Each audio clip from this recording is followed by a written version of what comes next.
Who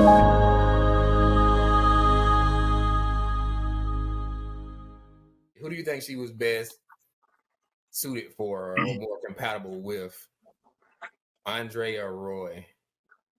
Isaiah, what are your thoughts? My thoughts is I think she was more compatible with those dolls that she made.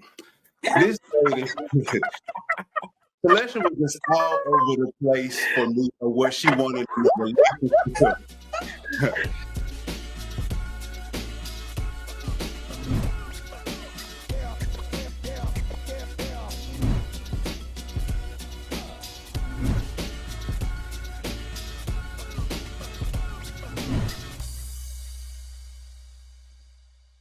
So, hey everyone, and thank you for joining again with us. My name is Chris Colston. I'm here with Isaiah Tukes, Kimberly Lake, and Laria Reed, and we are Four Friends in a Book. So, Four Friends in a Book is our monthly video podcast where we have a discussion centered around a book that we're reading here together, and we just have the discussion here and relate it to any current topics or relevant things that may be going on and how they may relate to those books. So, first of all, please like, share, subscribe, comment to us, to our Four Friends in a Book on all social media platforms. Mm-hmm. And give us some comments, some feedback. We'd love to hear from you guys. Even new book recommendations or topics you want to hear us discuss about. So for this month, we're reading a very interesting book, An American Marriage by T.R.A. Jones, and I'm gonna let Kimberly kind of give us a quick synopsis of the book and tell you guys about it before we really get into the details of it. Okay. An American Marriage is about a couple. They're married. They live in Atlanta. It's Roy and Celestial, and they're a young married couple, haven't been married long. They go back to Roy's hometown for a visit, and while they're there, Roy is wrongfully accused and then convicted of rape. So he is sent to jail, and the book basically goes through the changes and the struggles of their relationship as a result of that conviction, and it's some surprising twists and turns, but I don't want to ruin all of it for you. But that's basically the synopsis of the book. Mm-hmm. Spoiler alert. Spoiler alert. You just told me. Probably will get into some of the details of the book. It's really and just hard. Well, look, that's on the synopsis of the book. So. Okay. But it's really hard to even talk about the book without getting into those details. So if you hadn't read the book, we might give y'all a few spoilers. I'm sorry. I mean, again, we want you guys to read along with us. So, but maybe it may, I guess, force you or even push you to go read the book if you haven't already read it. So, even with that being said, so Kim kind of broke it out. You have a couple, Roy and Celestial, that kind of newlyweds. They go back to his hometown. Turn of events happen, and he ends up in jail. So crazy situation. Yes. It's actually written in three different perspectives. So you have Roy, Celestial, and Andre. And as the book kind of plays out, you hear these different perspectives and different, I guess, people narrating the book. So even with that being said, do you guys have, I guess, who was your favorite character, or even just get into your own summation of the book? What were your thoughts as far as, how the book was laid out? Again, if you had favorite characters, kind of your takeaways. So we'll start with my brother Isaiah. Isaiah, you got anything to that? Yes, sir. I want to start at, believe it or not, my favorite character of the book was like Big Roy. And the reason I like Big Roy, because one, he raised Little Roy as his own son. Never even abandoned Roy, loving him, as you can love your own child. But Big Roy could only do so much when Little Roy went to prison. And even when Little Roy was released from prison, Big Roy even encouraged Roy to, fight for his marriage, and even provided the means for him to get from Louisiana to Atlanta, to go and see his wife, to see what he can do to recover, the lost times that, that he spent away in prison. And, Big Roy actually instilled a lot of values, as well as to his mom, Olive, into Little Roy. And, we saw those values of him, going through the book. So that's why that's one of my favorite characters of the book. Wow. Yeah. That's good. Mm-hmm. Laria, you want to go next? Yeah, sure. Well, Roy was my person, of course. The main character. I really like him for his resiliency. because having never been to jail, you're a Morehouse graduate. You really try to get out, make your parents proud. You get married, you have a good job. You're really trying to better your life so that you don't become a black male statistic that's in jail. And you go through all these things, do the right thing, and still end up in prison.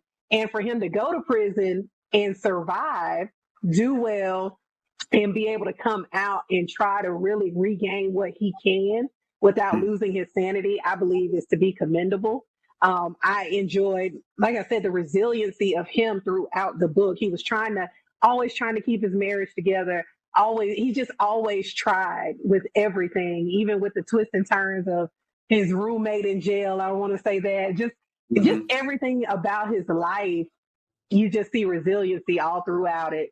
And I think that that's to be commended, because I know so many Black males who try to do the right thing, but for some reason something happens, or but nothing could derail him from what I could see in the book to get him off course. So yeah, it's just the audacity of hope, so to speak. I like that. Yeah. That's good. Ken, we'll come back to you for kind of a quick. I know you kind of introduced the book, but who were your favorite characters? Well, look, it might not be popular, but my favorite character is Celestial, because I can relate to her on the being like free spirited and creative. Like when she talks about her passion about making her dolls and all this stuff, like I can relate to that, and I can relate to her, just her journey of how she started out. At the end, she had her store and she was successful. And I have dreams of my film career and all this stuff, so I can kind of relate to her as a creative and a free spirit, and like pursuing. I liked how she pursued what she wanted to do, and she really became successful at it. So I like Celestial because of that. So. Okay, that's good. Yeah, I mean, you guys all have good points. I mean, even when Isaiah talking about Big Roy, he, again, not to give too many details of the book, but he is the father of Roy, which is one of the main characters in the book. But he actually he takes on this role that you don't really find out about until later on in the book. So I don't want to give out too many spoilers, but I mean, he again, just old school father. You can just pick up the tone, just soft spoken, but just power and wisdom behind his words. Right. Maria mentioning Roy. Seeing that journey, that progression of him going from a college playboy, running Morehouse to, get into his career, getting married, wanting to start a family, and then it's just unforeseen event happens. And now he's in jail, and his life is just turned upside down. And that was very interesting. Even Celestial, again, a very prominent character throughout the book. Her journey, even some of the backstory, the history of her, that you kind of find out as you read the book, and just the kind of the struggle she's having with herself, and her husband going to jail, and her childhood, her parents. It was a very good book. Really good book. And so even with Celestial, and we kind of segue to the next point, because, and again, this might be some spoilers if y'all haven't already read the book. It's hard to really talk about this without getting into the details. Right. So the book, American Marriage, it starts out with Roy and Celestial being married. Roy goes to prison, and somehow Celestial ends up with Andre. Interesting. So Andre is a childhood friend. They grew up together from their youth. They grew up in the same neighborhood and just had been best friends throughout their their childhood and adulthood. But again, with those turn of events, somehow they end up in a relationship. So what are you guys' thoughts on that concept, or even how was that shocking to even get to that point in the book and be like, like I wasn't expecting that. Ken, we'll come back to you. Like, what were your thoughts about that turn of events, and then seeing that Celestial, especially since she's your favorite character in the book. Now she got a husband and a boyfriend. Yeah, she did. Well, I'll say this: reading the book, for one, I don't think Roy and Celestial should have ever got married. I don't think they were ever compatible from the beginning. So I think that the turn of event, I mean, I honestly believe if he didn't go to jail, I think they would eventually separate. Yeah, the divorce. Yeah. They just weren't compatible. They were on two different paths. They had two different goals in life. And like, as you know, well, I assume being married, you need to be on the same page to have a successful marriage. So I think that it wasn't shocking. I was surprised. I mean, and then Roy, I mean, not to be spoiler. Well, sorry. Anyway, spoiler. Just give it to him. Give it to him. But even him being in his marriage, like he still had his little playboy ways, like trying to get numbers and getting your wife lingerie and somebody on the side the same lingerie tells me you're cheating on your wife even while you're married. So I'm like, I don't think they just really had a good marriage to begin with. So it's not shocking that she ended up with her childhood friend. So that's Okay. But just to add to that, the whole fight and the whole reason he went to prison was because they were arguing. Because he had to leave out, he left out of the room to take to cool off or whatnot. So that goes along with what Kim said. I mean, yeah. They just they weren't compatible. They weren't. But you have anything to add to that? I really do. But still, Andre broke what we call the bro code. And got with his best friend, so we need to really discuss with that. Andre had feelings for Celestial way long before he acted on them, and he knew her way before he even got married. He even introduced Celestial to Roy back in college, and Andre knew that Roy was innocent of the charges, against him or what sent him to prison, and he knew Celestial family was even working to try to get him released from prison. So I feel that he took advantage of Roy's absence to move into this new role with Celestial, and I even remember like a dinner within the book that Celestial dad was even telling, Andre and Celestial, like, why did y'all wait until Roy went to prison to start this new romance? Like, you had all the time in the world before you even met Roy to act upon this, romance. And, she may have even been strong in her business life, like what Kim said, but, in her personal life, she seemed like a very needy woman. And I can't even respect Andre because how do you prey on your friend's wife while he's incarcerated? Like, I just can't get with that. And maybe I got too invested in the book. And, that it just turned my head on that part of it. I think if she was needy, Roy was also insecure too, like on his end, because he was always like, I'm not like he just was always insecure about her upbringing, her family's money. So I just think like they just was not compatible. I think they had attraction, sexual attraction, whatever. But as far as like being a couple and really making it, I don't think they would have made it anyway. That's true. Yeah. I think you do have a good point. I mean, again, that is kind of against bro code. So Andre is actually the person that introduced Roy to Celestial, kind of a random, I guess, introduction. But that's how they actually met. And then, so again, he circles back around and now he ends up with her. But what are you guys' thoughts even on that perspective? So do you think it was true love for Celestial when she was with Roy or Andre? Like, what are your thoughts as far as since she has gone back and forth between these two men? Like, how do you view that? I'm just thinking. I see that look on your face. I think eventually at the end of the book, look, we keep doing the spoiler, but whatever, it's a book review. We just have to, where everybody gets where they're supposed to be with their spouses or their mates or who they're with. I think really in actuality, that's who they were supposed to be with from the beginning. So with the whole Andre piece, it wasn't right the way it happened, which is why the whole incident at the house went down, which needed to happen. but I don't know why I'm talking in circles, but If you read the book, you know what I'm talking about. But I believe that that Andre, he was very wrong with how he did it. You know, just if you want to be with somebody, you know, go on and close that door and then open the new one. Don't have this man in prison, you know, and you know he's innocent. He's not there because he did something wrong. First of all, let's go there.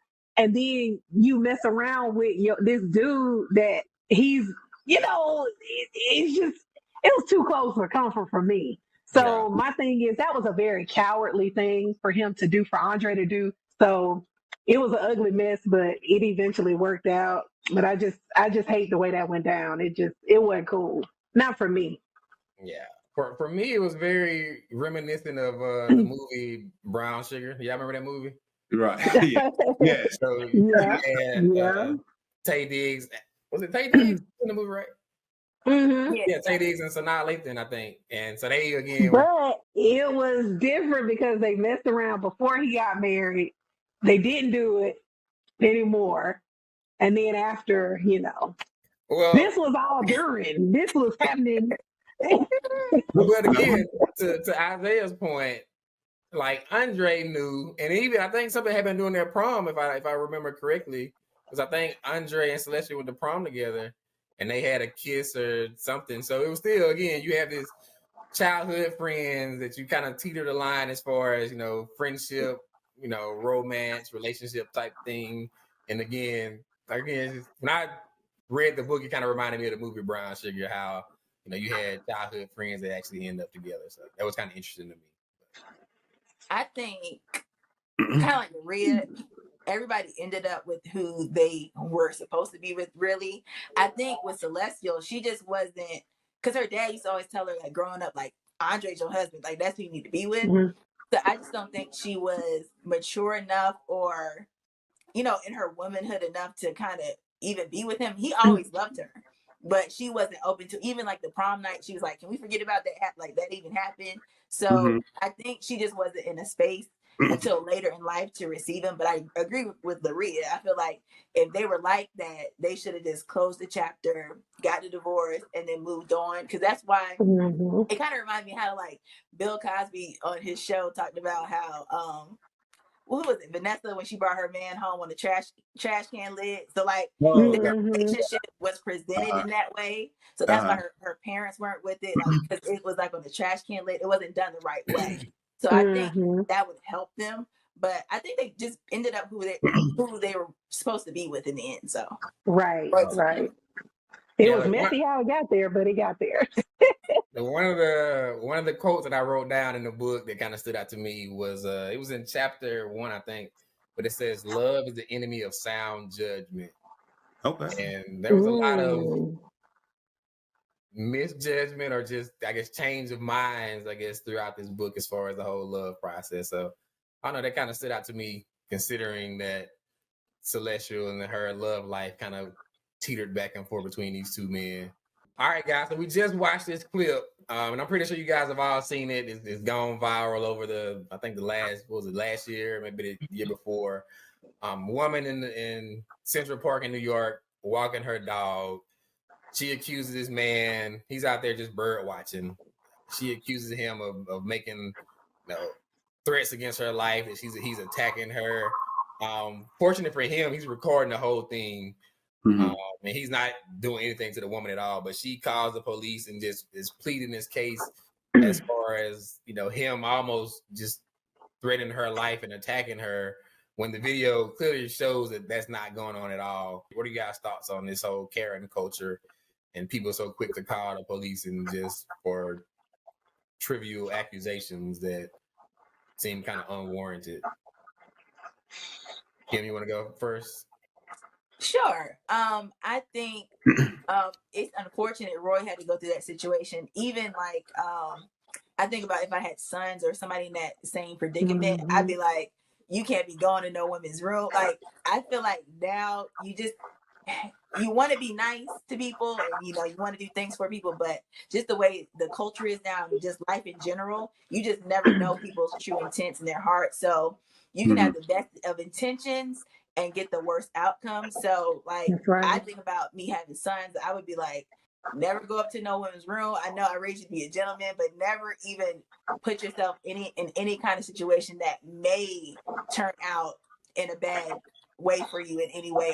I feel it's sad we kind of have to raise our boys, especially black men, to kind of think that way, but that's just the way it is here in America. And I know, like me being a black woman, my skin tone, I don't get the benefit of the doubt. So I kind of have to always kind of think of situations and kind of think of the scope of what may happen. And yeah, so that's how I think about that. Okay. Yeah, and it's situations where you may not even be doing anything wrong, but you can become, you know, the person or a suspect, which is just, it's crazy and it's baffling.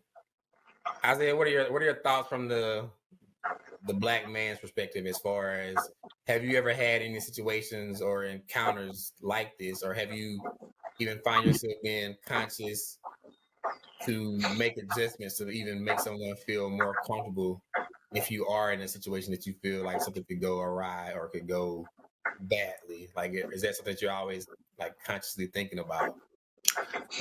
I've never per se been into like a Karen situation, but I do find myself consciously, thinking about the person next to me, even as far as like with our appearance. It seems like that we even have to scale back our facial hair, our natural curls, to even get the same, respect. But this is our natural hair. This is what God gave us.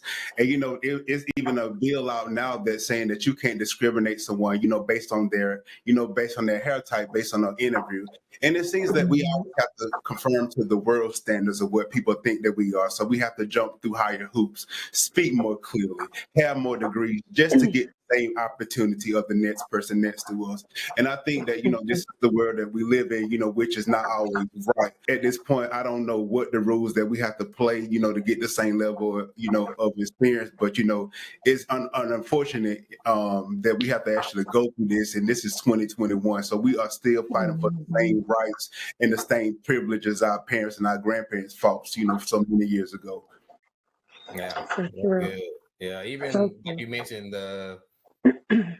your appearance, and also perception being reality for a lot of people. So how someone perceives you can really change the outcome of how they view you, and could literally become their reality, even though they're just looking at you from a different lens. That's true. Yeah, that's wow. Maria, what are your thoughts? Yeah, I got like 8 million going in my head, and I'm trying to pick out which one to pull. But I feel like with this woman in this clip, for some reason, this must have worked for her before, for her to be so bold, to do it just so blatantly. And it's just so mind-boggling that someone would do that. You know what I'm saying? Just because somebody's color of their skin is darker than another person. It just doesn't make sense to me, but I understand. And first of all, I was like, oh, it was a black dude looking at birds. Like, I didn't know of any. That was my first reaction when I first saw it. I was like, a brother's looking at, okay, all right, that's different. So we can bird watch. Yeah. Right. I'm like, what birds you looking at? So yeah, okay. Hadn't heard of that before from a black man, but that was cool to know. But anyway, the whole situation was just, that could have gone way left real quick if that officer, if there was no recording, if an officer was trigger happy and didn't feel and felt like, this woman was telling the truth. That could have gone so far to the left, kind of like the whole Tulsa situation, the Emmett Till situation. Thank God for technology, but at the same time, we have to be responsible for what we say and what we do to people. And even as a black person, I have to be responsible for what I do. And what it does is it makes, for me, I'm not as quick to call for the police to come because I don't want it to get out of control, or I don't, I'm thinking way ahead of things because I don't want to put this person in, and it shouldn't be that way. Yeah. So that's just kind of the way that's some of my thoughts. I got about 8 million, like I said, but that's the main gist of what I was thinking about. Yeah. It's crazy. We're still talking about these same things, but Mhm. Yeah, we got to keep shining the light on them. We got That's so right. much more to go, and so we just all have to play our part to do better and kind of continue to have the conversation and advance the conversation that we can maybe bring about the change that's needed. So. Mhm. All right. So look, good segue. And we're actually gonna get to our favorite segment of the show. You know, we have it each show, which we call the rant. So 60 seconds, uninterrupted, talking about whatever may be on your mind. We're not debating it, we're not contesting it, we're not gonna argue about it. It's just you speaking from your heart. We coming back to my brother Isaiah. He been killing these rants every episode, so we're gonna give it to him again. We're not sure what we're gonna get right now, but 60 seconds starting now. Go. 76-year-old Gwen Levy is sitting in jail and pending being transported back to prison. Why, you ask? Because she was advised she had violated parole. How? Because she missed a phone call from her parole officer. Gwen Levy was returned back to prison for not answering a phone call from her federal parole officer while in a computer class. And after serving 16 years in prison, Gwen was allowed to leave last June and finish her 24-year sentence in home confinement. She is one of 4,500 federal prisoners sent home last year to protect them from contracting COVID. Her attorney was advised no question that she was in class, but she was still listed as escaped. Her parole officer said she could have been robbing a bank, and they're going to treat her as she was robbing a bank. This is absolutely absurd on all levels. In addition to Gwen Levy being sent back to prison for missing a phone call, her original sentence for dealing drugs, which is a non-violent offense, is 1.5 years longer than Derek Chauvin, who nonchalantly murdered a man in broad daylight and on camera. And in the words of the late Justice Thurgood Marshall, we have to become part of a system to destroy it. And that's that on that. Criminal system is not always about justice. It definitely needs some overhaul and some work, and so I think we all have a part to play in that as far as trying to make this thing better and to play our role, whether it's being serving jury duty or whatever else you need to do to kind of Sure. So, all right. So look, Four Friends in the Book podcast. Again, we're bringing you books. We're bringing you relevant topics. We're trying to relate these things together, and we're just kind of talking amongst friends. So, our book of this month, we just wrapped it up. So, Isaiah, tell them about the book we're going to be doing for next month. Hey guys, before we let you go, we want you to join us in our next episode as we dive into Touré Roberts' book, Wholeness. This book will elevate your sense of fulfillment, produce healthier, more rewarding relationships, and position you for success. You don't want to miss it. L'Real, when can they tune in? You guys can tune in with us every third Thursday of the month right here on our podcast. And Kim's going to tell you about all of where you can see us, but every third Thursday. So make sure you put us on your calendar and your phone. And make sure you follow us on social media. We're on Facebook and Instagram as Four Friends in a Book. And if you're not subscribed to our YouTube channel, what are you doing? So hit that subscribe button. We're trying to get to 1,000 subscribers. So help us get there and make sure you check us there. And we're also on Spotify, Google Podcasts, and Apple Podcasts. So make sure to check us out there. So again, thank you all for joining with us and tuning in today.